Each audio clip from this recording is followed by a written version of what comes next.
Austin, I'm a huge Short Circuit fan, so I said if I ever got to talk to you, I would just yell out, "Stat!" So now that I got that out of the way, I guess we could start the interview.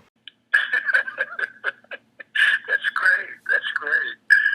So, how did you originally get involved with the project, especially with such a small role? For years, I've been friends with Barbara Blyer and Liam Mitchell. I teach 3 classes on Monday, including Monday evening, and then Tuesday morning at HB Studio in Greenwich Village. I teach acting.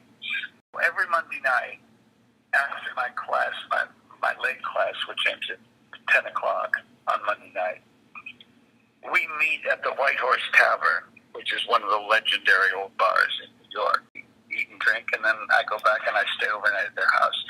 One Monday night, I went over, as every other Monday night, to the White Horse Tavern, and there was his producer and director of a movie called Sunset.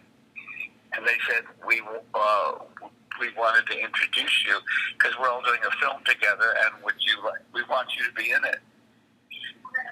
So this was over drinks and cheeseburgers in the White Horse Tavern at 10:30 at night, you know.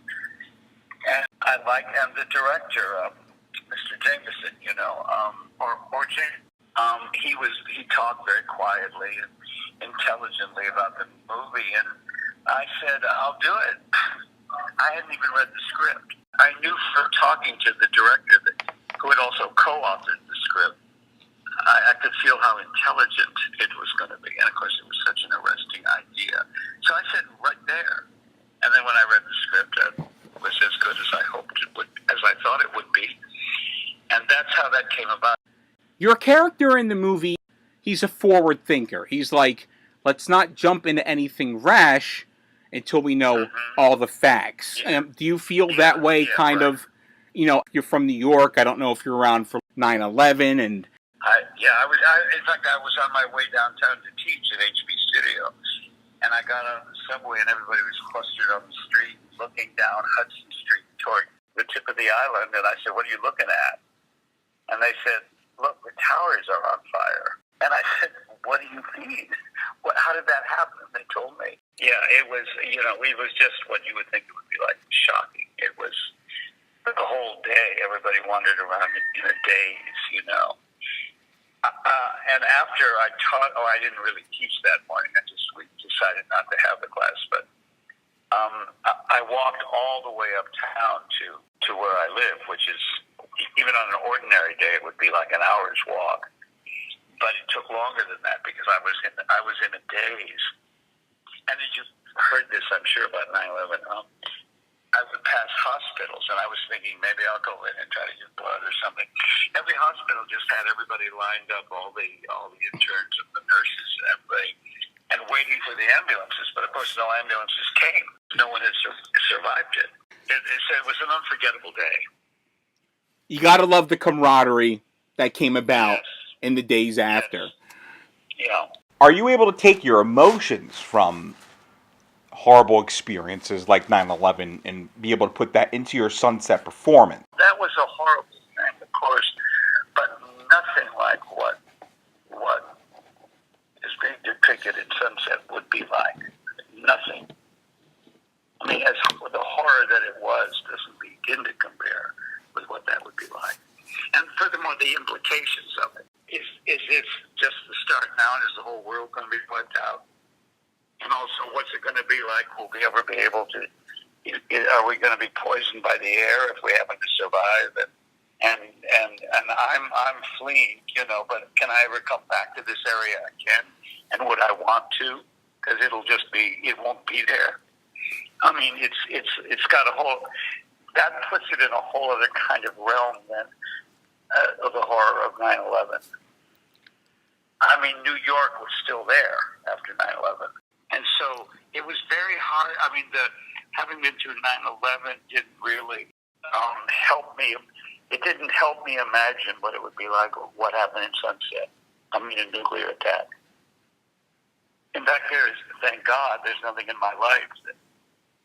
So you just have to imagine leaving a place and people that you've known all your life, and you know they'll never be there again.